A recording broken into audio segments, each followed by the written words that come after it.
જસદણની પેટા ચૂંટણીને લઈને રાજકીય ગરમાવો જોવા મળી રહ્યો છે। ભાજપ કોંગ્રેસે ચૂંટણી જીતવા માટે દિગ્ગજોને કમાન સોંપી દીધી છે।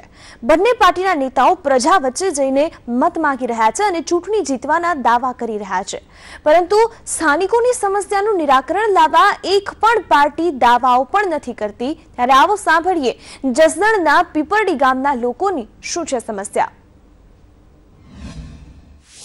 જસદણની વિધાનસભાની જે પેટા ચૂંટણી છે તેનો જંગ તો જામ્યો છે, પરંતુ લોકોની શું માંગણીઓ છે? અત્યાર સુધી જે લોકો આગળ ગયા છે તો મત માંગવા જ બંને પાર્ટીઓ ગઈ છે, પરંતુ ખરા અર્થમાં લોકોની શું અપેક્ષાઓ છે? અત્યારે અમે પહોંચ્યા છીએ વિછિયા તાલુકાનું જે પીપરડી ગામ છે, ત્યાંના લોકો છે। આપણે તેમની સાથે વાત કરીશું, તેઓ શું કહી રહ્યા છે, તેઓની ગામમાં કઈ એવી સગવડતાઓ છે તે ઘટે છે ને સગવડતાઓ છે તે પૂરતી છે કે નથી, તેને લઈને આપણે વાત કરીશું। સૌથી પહેલા વાત કરીશું ગામની અંદર જે રોડ રસ્તાઓ છે તેની પરિસ્થિતિ શું છે તેને લઈને વાત કરીશું।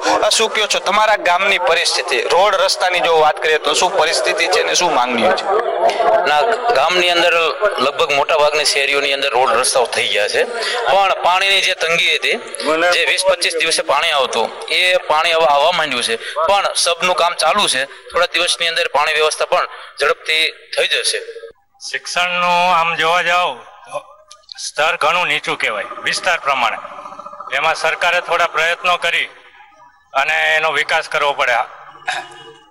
પીપળી ગામની વસ્તી જોતા અને 3 ગામ હાઈસ્કૂલ, સરકારી હાઈસ્કૂલની મંજૂરી પહેલા હતી જૂની, સરકારે એમાં ફોકસ કરી અને વહેલી તકે હાઈસ્કૂલની મંજૂરી મળે એ બાબતે ધ્યાન દેવું। અને મેઇન પ્રશ્ન જે છે એ ખેડૂતોનો પ્રશ્ન, પાણીનો પ્રશ્ન। ખેતીલાયક પાણી મળે તો આ પંચાળ પ્રદેશમાં ઘણી સુવિધા અને લાભ મળી શકે, બાકી ખેડૂતો કોઈ દેવા માફી માંગતા નથી, જગતના તાતને માંગવાનું ન હોય। સારાનું અત્યારે ચૂંટણી છે એટલે બધું આમ પેકિંગ હાલે છે, જ્યાં પછી આપે ભલે નકર ગણતરી ચાલુ છે। તો અત્યારે તમામ પાણી અને ઘાસચારાની અછત છે, એટલે ઘાસચારો મળી રહે, પાણી મળી રહે।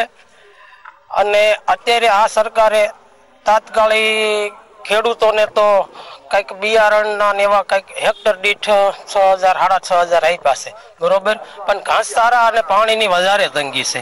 તો જેમ બને એમ જલ્દી પાણીની વ્યવસ્થા કરે તો વધારે સારું રહે। હવે દવાખાનું છે, પણ એમાં એવું છે જે ડોક્ટર છે એ અમુક ટાઈમે આવતા નથી, પણ એમાં અમુક ભાઈઓ છે એ હમણાં સંભાળી રહ્યા છે।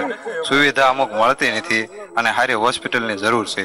ગમે એ ઇમરજન્સી કેમ કે એવું કંઈક હોય તો રાજકોટ સુધી આગળ જવું પડે છે, વિછિયામાં અહીંયા આસપાસ કંઈક સારી હોસ્પિટલ બની જાય એવી અમારી અપેક્ષા। સારી સ્કૂલ જોઈ આપણે, અમારે અહીંયા ગામ માટે હાઈસ્કૂલની જરૂર છે, ગામ મોટું છે એટલે, તો હાઈસ્કૂલની સુવિધા નથી। પછી પાણી, ખેતી માટે પાણીની સુવિધા જોઈ, કારણ કે આ વિસ્તારની અંદર કોઈ એવા મોટા તળાવ કે કોઈ ઓલું છે નહીં, એટલે પાણીની વ્યવસ્થા એક થાય તો એના માટે સારું છે। કેમેરામેન હાર્દિક નડિયાપરા સાથે રહીમ લાખાણી, સંદેશ ન્યૂઝ, પીપરડી।